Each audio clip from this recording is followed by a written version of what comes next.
Hey guys, EagleX from ATX EagleX Gaming here today, and I have some more commentary footage over the Grand Asian Open Singapore Cup that happened about a month ago. This is in the BT17 format, so I know we just got EX6 here in America, and EX7 technically was released roughly the week of this event, but BT17 was the format, so as we're going to be looking ahead to our next set we'll have here in the NA region, it'll be fun to go over some games. This game the whole stream can actually be found on YouTube.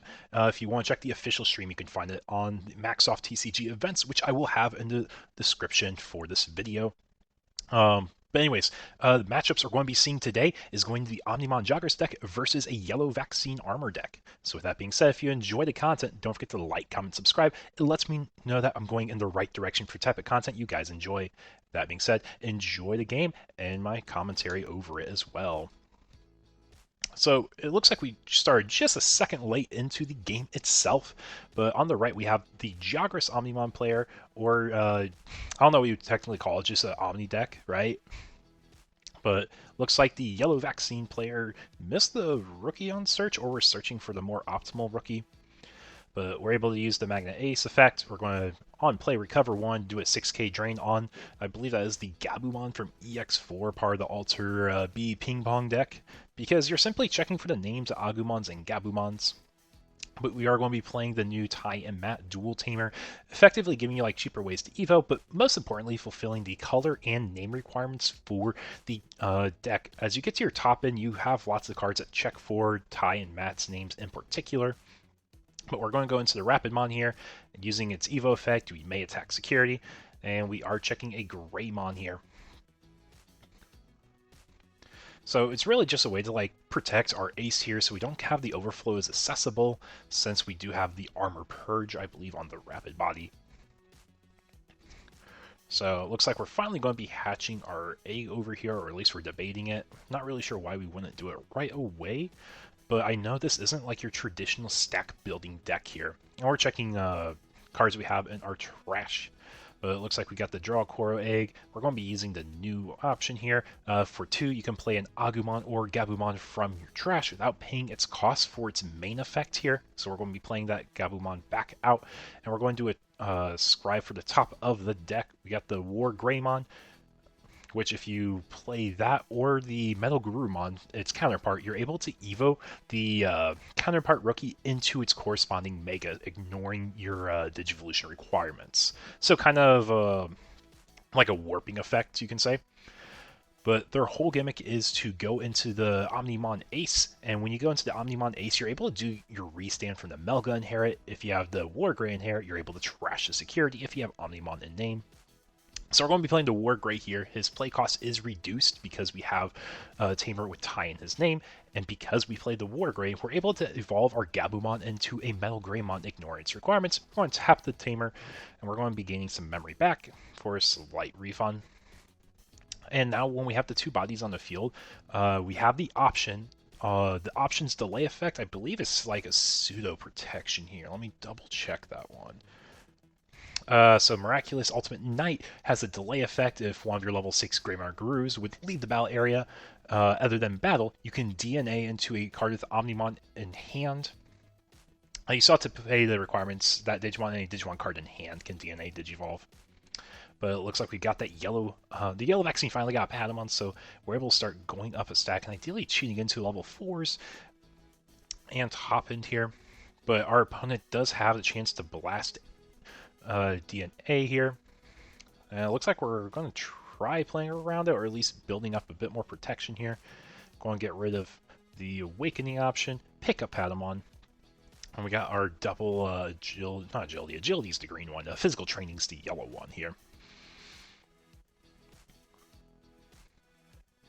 And got the Pata there. So I think our goal, if we look at that hand, I think we're actually missing our lines here. So kind of makes sense why it's been kind of slow on the yellow player's side. We got Emissary, we got our options. But I think we're going to play a Pata, and I think we have a Rapid. Yeah, so we have BT4 Rapid in hand at least. Or not BT4, BT8 Rapid.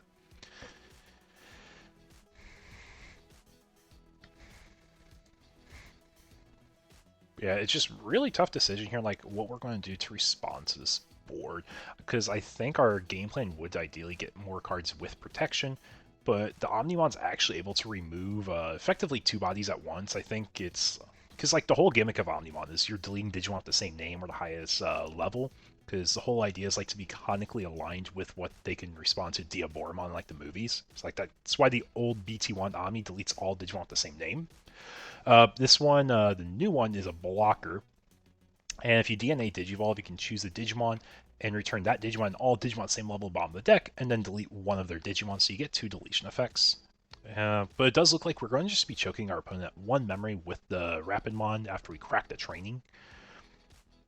We're actually just going to go ahead and DNA into that Omnimon, like I was saying. So we're going to be choosing Digimon at the highest level, and then that Digimon and all its counterparts are going to be thrown to the bottom part, and then we delete a Digimon. We delete that BT8 Rapidmon. It's going to Armor Purge here, and we do get the overflow after we DNA into Omni.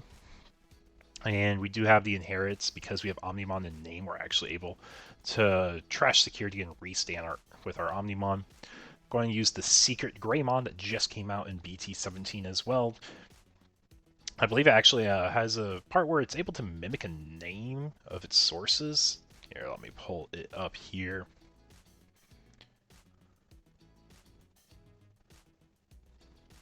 Yeah, Greymon, when Digivolving, if you have Coremon, you get 3k, then delete a Digimon with DP less than or equal to this Digimon. All turns, this Digimon has the names of the level 3 and lower cards in its sources. Then you can cheat out a Tai or Kari without paying the costs on deletion.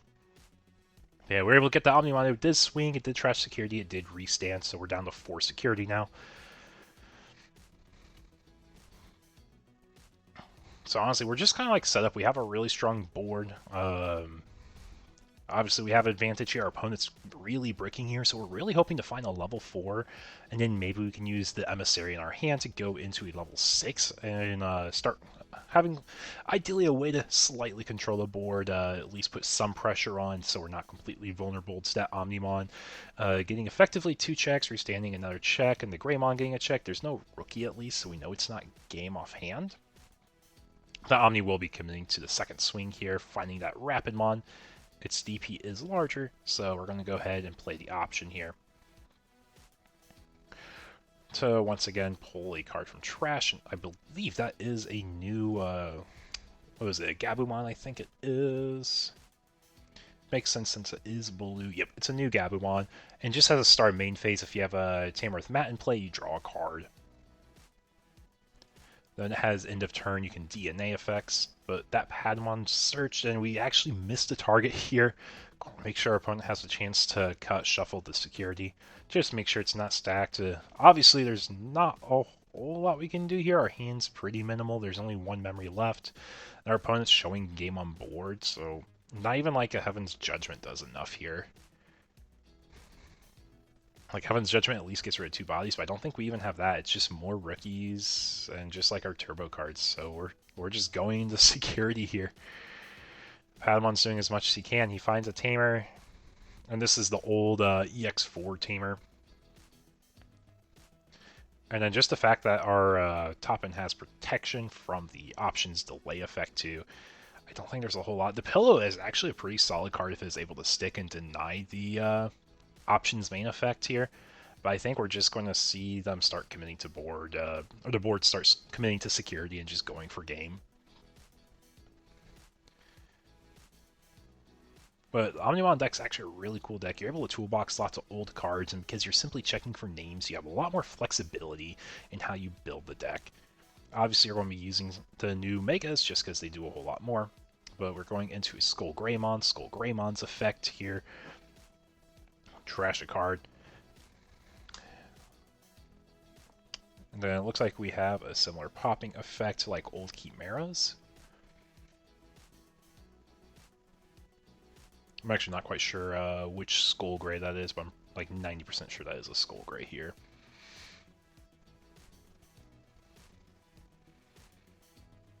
But yeah, we did evolve into Greymon, so we're going to go ahead and reduce the Evo. Go into the Gabu and Raising here. And I want to see Omnimon Swing Security, Restand Trash Security because we do have Omnimon in our name. Finds that Magnamon. swing security again, find TK, and then we're just able to go for game. So with that being said, let's go ahead and take a look at some deck lists here in a second.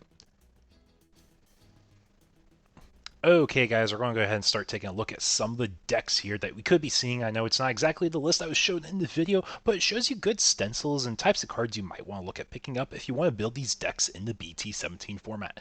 So starting off with our Omnimon deck, our Blast DNA, Jagras Omnimon deck. I'm not quite sure what you want to refer to it as besides just an Omnimon deck.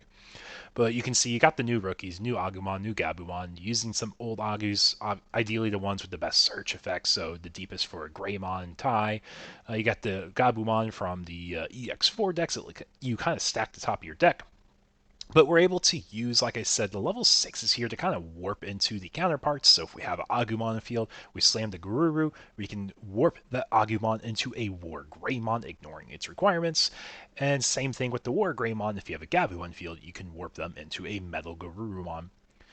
And the whole set of the deck, you can basically you run the same engine here, and it's almost like Megazoo as you do the bounce back and forth. But when you go into that Omnimon, you're able to get double removal, which is really nice.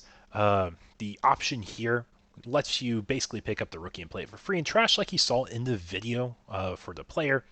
But its all turns effect is basically protection for your level 6s that lets you blast DNA into Omnimon when it would be deleted, so you're able to basically have another layer of not being deleted.